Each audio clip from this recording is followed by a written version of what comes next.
Now, pentacles don't always have to be, especially not in love readings, they don't always have to be about practical things like money, etc. that I spoke about. It can be about the physical act of love, the physical act of being with someone.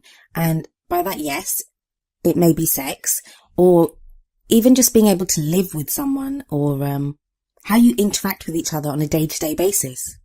But the Two of Pentacles does bring balance to this, and it asks you to make sure you're not focusing too much on one area of your life. Other meanings for this card could be that, Aries, you are now interested in a business partner or someone that you work with. I mean, that's going to apply to a few of you, not that many of you, but those could be the energies that are coming in. You'd have to apply it to your own situation. So yeah, like I said, it could be someone that you're working with, a business partner, or maybe you're in a relationship and you and your partner are now deciding to go into business together.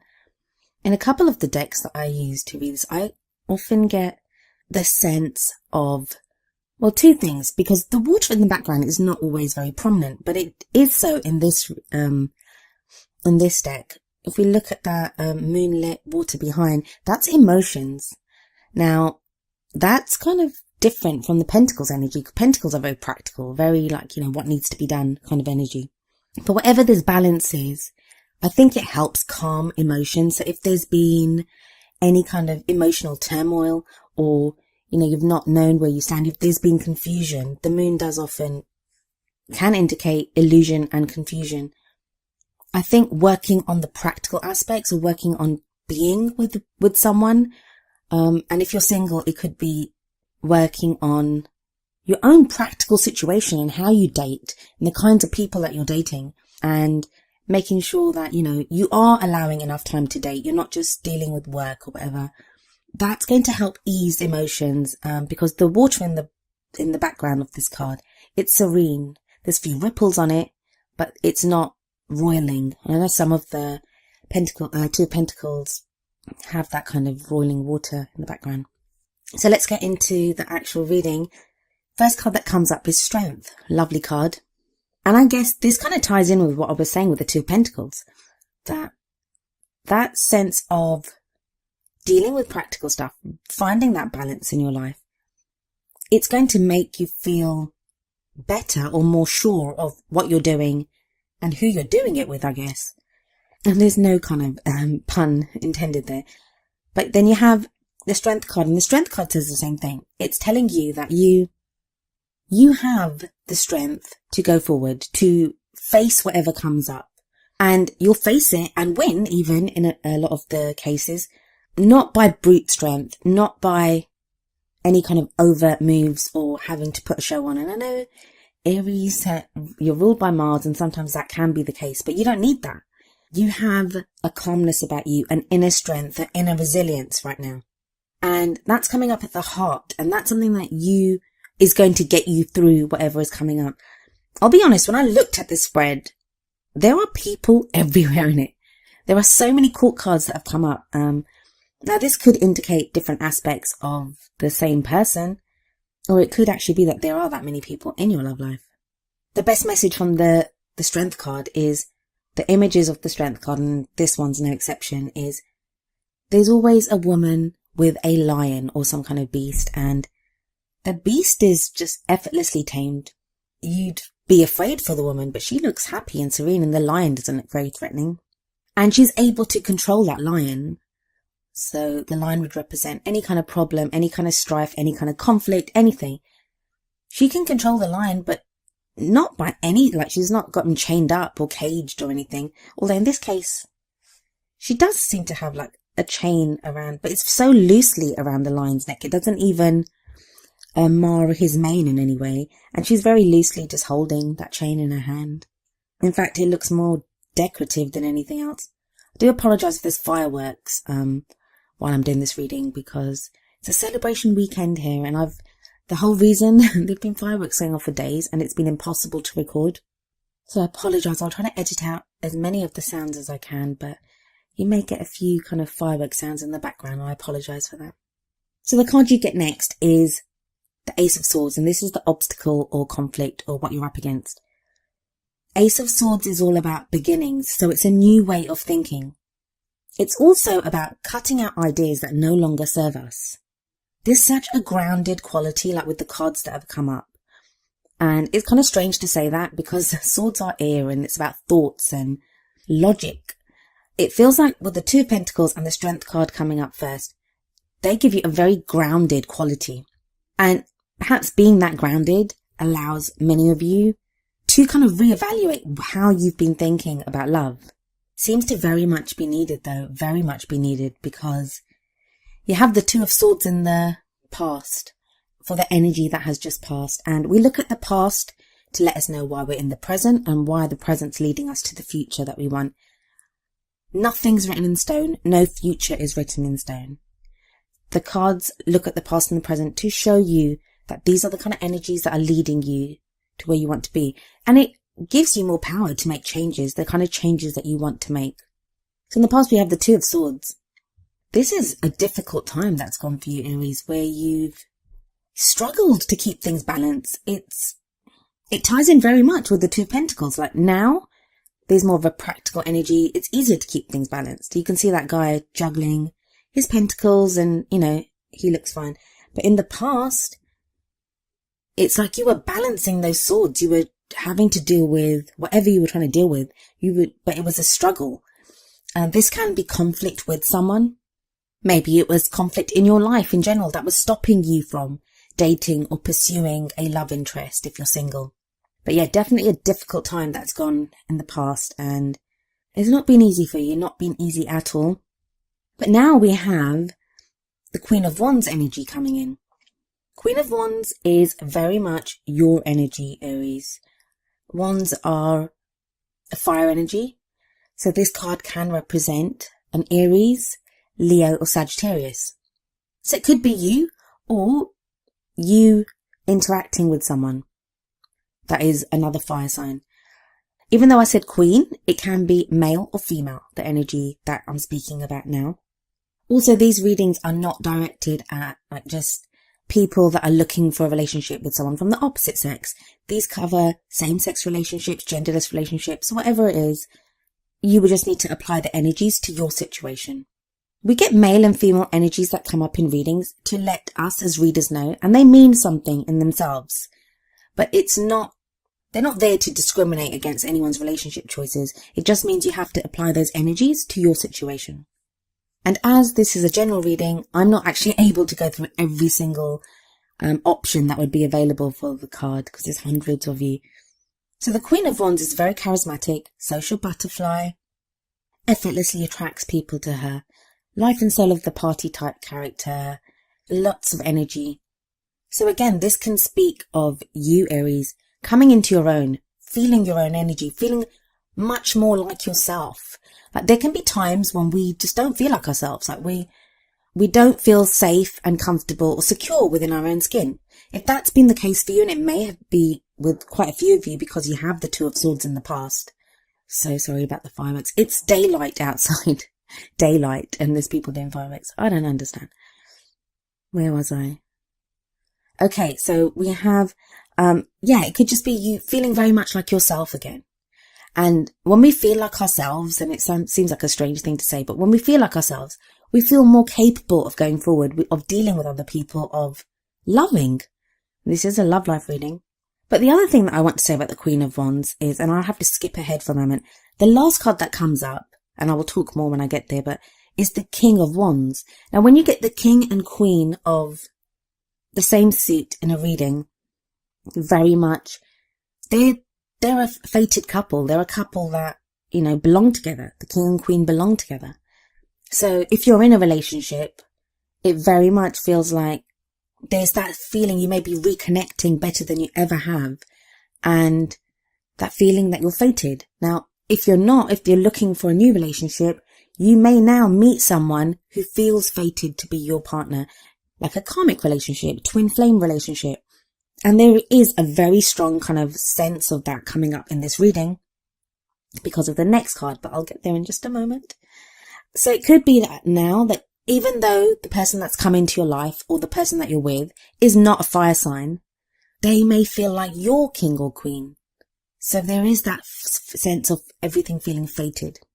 I don't know if that made sense. The bloody fireworks kind of interrupted that. I'll just do a quick recap. So the Queen of Wands could be you coming back into your own. It could maybe both of these things, but for some of you, it will be that you feel more like yourself now, more confident, more able to go forward. For other people, it will be someone that feels very much like the right person for you. And it doesn't have to be a new person coming in. It may be someone that you're with already, or someone that you've had your eye on for a while, that it didn't feel quite right in the past, but now it does. For whatever reason, this person now feels like the right person for you. And I say that because we have the Lovers card in the future. I mean, just look at the card. It's beautiful. Absolutely beautiful.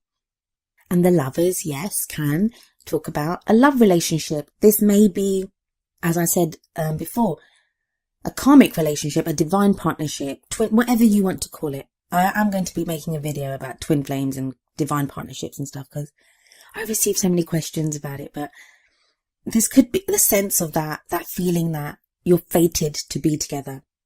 It's crossed by the Ace of Swords. I'm kind of seeing, or I'm getting the feeling that for many of you, meeting this person or being in this relationship or connecting in this way to whoever you're with, it's like it clears your mind. Like whatever fogginess has been there, whatever confusion may have been there, it clears it all away. Everything becomes very clear.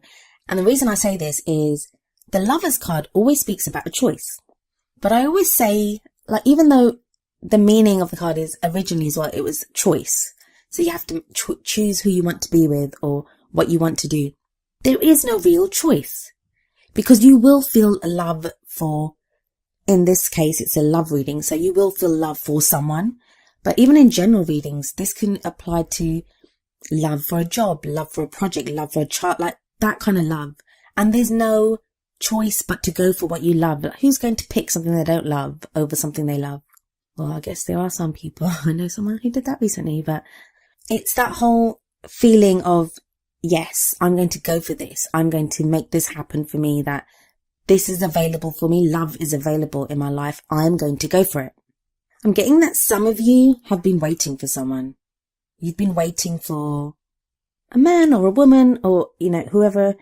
You've been waiting for your love to either not notice you, but come back to you. And I'm saying this because there are so many people here. There are so many people. That's what's been the conflict in the past for some of you, that you've been trying to keep things balanced, trying to wait patiently, whether you're with this person or not. Maybe they've gone overseas to work. Maybe they are overseas and you're waiting for them to come back. But even if you're with someone, it may be that your partner for a while has just been like checked out or disconnected from the relationship. And you've been waiting for them to become reconnected with you and with the relationship. And with the Lovers card there, that will happen. But also with the Ace of Swords again, you become laser focused on what you will and will not accept in your love life reading. For a lot of you Aries, you're about to experience the kind of love that will change you. Whether this person remains in your life forever, or I say forever, but you know what I mean, or they're there for a month, a year, whatever, that experience of that love is going to change you, because you'll never again settle for less. You'll know what you're capable of. You'll know how you can be loved. You'll know how deeply you can love.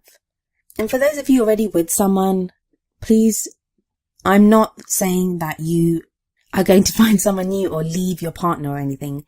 It can be a new reconnection with the person that you're with. A lot of you, I think, you've broken up with people. And I think this is the first time you'll be loving someone after that breakup. And don't think you thought you'd be ready for it again. You didn't think that you'd love again or love that deeply. Like, you've already got that sense of that the past love was so immense. Can anything match up to that? Yes, this is going to match up to that. So we have in the what crowns you position, or the girl of ambition, we have the Queen of Cups. Queen of Cups is the great lover. Cups energy is water energy. So this may refer to a Pisces, Scorpio or Cancer. But if it's not one of those signs, and it needn't be, as this is a general reading, it may be that now you are capable of such deep emotional love. You're capable of feeling so much love for someone. A lot of times when we love someone, it's never just emotional. It's never just confined to how much love we feel. There's always other stuff that comes into it, like ego. And ego's not a bad thing. I know people try to put it down and say, oh, we need to get rid of our ego. It's what directs us in life. It's what helps us to achieve things in life. Keeps us safe a lot of times. So I'm not saying ego's a bad thing here, but it may be that you love someone, but then you're thinking, I don't want to be the one to say I love you. I don't want to be the one to show I love that person. They could hurt me. Do I love them more than they love me? That's gone. With the Queen of Cups energy coming in here, you don't have that. It's a quiet confidence. Again, like the Strength card. Confident in the love that you feel and the love that you're willing to accept now. For some of you, this is going to be a person that comes in. Even though we've had the King and Queen of Wands, it may be that the King and Queen of Wands that are showing up here are just to show you this is the perfect person for you. This is that kind of divine partnership feeling, that fated feeling, fated lovers. So those could be there just to show you that connection, whereas the person is actually, the personality of that person is like the Queen of Cups.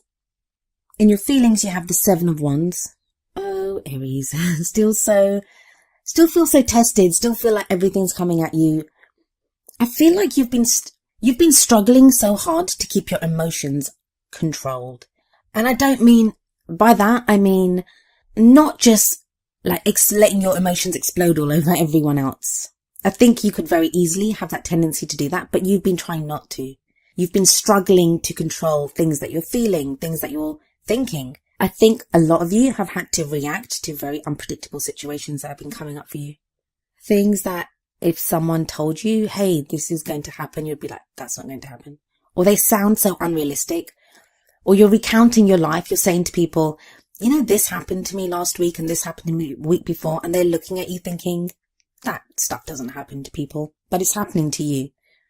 I don't know why I got that. That just came through to me. But so that's where the Seven of Wands is coming in. But in your feelings, it's telling me that it can be testing. You've probably been flying through the whole range of emotions.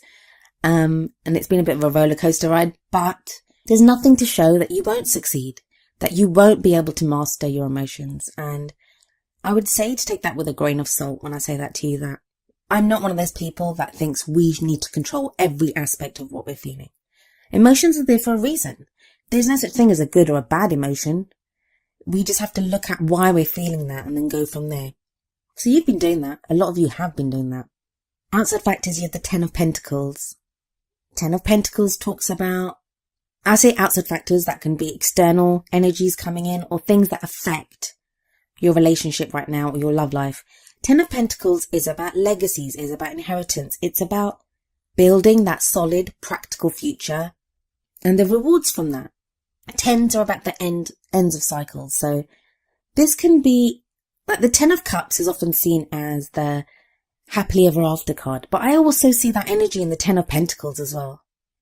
It's like all the work has been done. You can now enjoy being together, enjoy what you have built together.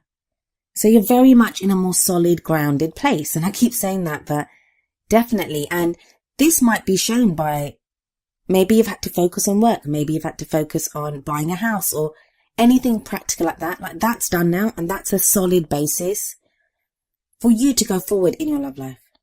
This has kind of been coming up again. I've seen this card quite a few times already. Nine of Pentacles and your hopes and fears. While you want that independence to be maybe financially independent or, to be able to stand on your own 2 feet, you don't want to do it alone. Nobody wants to do it alone. So you have that in your hopes and fears now. I would say some of you need to ask yourself, what is it that worries you about what you've achieved practically? Why do you think it's going to leave you alone? Like leave you all alone, I should say, sorry. It won't do. There's too many people in this reading for you to be very alone. And maybe that's what you want. Maybe for some of you, you want out of bad relationships. You want to move on to something new. You want to be, there could be some of you going through divorce. I mean, that could be what the Two of Swords is in the past here. And what you want, you just want the settlement that you require and you just want that independence right now. That's what you're hoping for. But that's going to apply to very few of you. In the outcome, you have the Three of Pentacles. This is planning for your future. This is starting off with that Two of Pentacles energy that we began this reading with. And moving on to the Three, where in the Two you have found balance. You started putting things together on your journey of practical success or whatever it is that you're working towards. And with the 3, you've moved on to the next level. It's that solid foundation. I know I keep saying it, but the message keeps coming through. You have a solid foundation now to move forward. And it may not just even be you. I think for some of you, it was your partner. Like, they needed to achieve something before they could be with you. Like, I'll just go to, I don't know, whichever country. I'm going to go abroad and work here for 12 months or do a 6-month contract. Then we'll have enough money to buy that house or get together or get married. So there's that sense of whatever has been done, it's to move forward into the future, a more solid future. Yeah, there's going to be reunions or coming together for quite a few of you. We have the King of Swords coming up next. I think some of you have had to deal with a man or a woman who sometimes they were exasperating in how logical they could be. Like, the swords can sometimes appear to be cold, and swords can refer to an air sign, so this could be an Aquarius, Gemini or Libra. And maybe that's why you had the 2 of Swords in the back. That's why you had the 2 of Swords in the past, in that in dealing with this person, they kind of forced you to keep it at an intellectual level. That, hey, let's kind of puzzle this out logically. And so many of us know logic doesn't always play a huge role in love relationships. You may have wanted to feel more passion, more fiery, and this swords energy person, male or female, may have kept you at arm's length because they were like, well, no, we need to do this now, or that doesn't seem like a very good idea. If he's been like that, or she's been like that in the past, or that's the kind of energy that's changing. And because we have the King of Wands right after, we have the 2 kings coming up together here. So one is the King of Swords, air, and the other is the King of Wands, fire. This can mean a change in the person, male or female, but it's like they feel more passion now, more love. It can be sexual energy as well. We have that fieriness coming in. We have that creative kind of like, let's create something together. Some of you, this could be a choice, especially because we do have the Lovers energy in the future. You may find yourself having to choose between an air sign and a fire sign. But like I said, I wouldn't take the fire energy. The fire card, the King of Wands, could apply to any sign. I find when you get cards of your own element coming up, it just means how much we think they're suited to us, or how they feel like our own counterpart. Perfect counterpart, I should say. So for some of you, you're going to have a choice between the King of Swords and the King of Wands. Again, male or female. For others of you, this is going to be a change in someone that they may have come across as quite cold in the past, and now they're kind of warmer. It's going to be an interesting start to the month for you, Aries. I'm not saying because it's a 2-week period, and tarot timings are kind of strange, like they can overlap a week or 2 before or after. I'm recording this right at the end of October, so some of you this may be happening already, and you kind of enter November with this energy. But it feels like, I'm not saying that you guys are going to be in that perfect love relationship, but there'll be signs of it. You're moving towards it. November is definitely the time where things start to come together and you will feel grounded. It's a great reading. Like, you've got some really good cards that have come up. And for those of you that have been laboring and struggling under the 2 of Swords energy, that have been dealing with this King of Swords energy and feeling the 7 of Wands, where you just feel like everything's a test. Everything's like, I don't know how to deal with this. Everything keeps coming at me. I don't know whether to feel happy about this. I don't know whether to feel sad about this. One day you're so up, next day you feel so down that you haven't known if you're coming or going. Now, for those of you that have been going through that and you hear this and you'll be like, this doesn't sound right. How can things abruptly change so much? Well, that's what the cards are showing.